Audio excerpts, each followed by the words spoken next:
My move from Southern California to Anchorage, Alaska this summer was very exciting and adventuresome.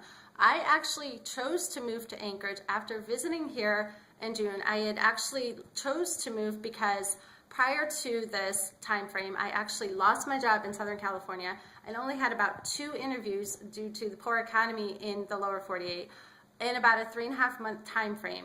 And also because my boyfriend lives up here and the economy is much better here, I ultimately chose to try to relocate here.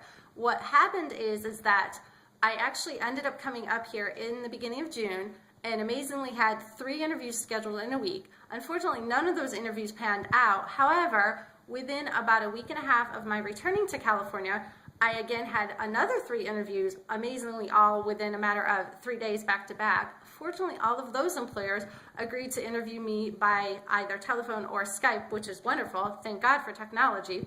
And about 2.5 days later, I actually was offered the position for my current employer. And then suddenly, within about a month time after that, I had to coordinate packing up my apartment, flying my mom from North Carolina to California to help me with my move, arranging a transportation of my vehicle, which by the way is considered an international move, so it's very, very costly and expensive, but really interesting.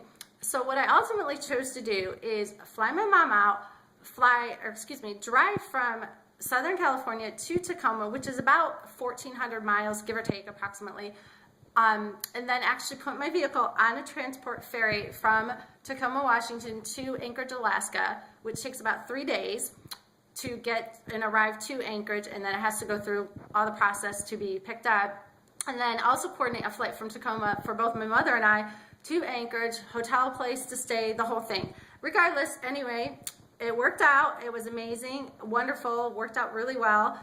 All very exciting and adventuresome, and I'm thankful and grateful to be here in Anchorage, and I love every minute of it. Thank you.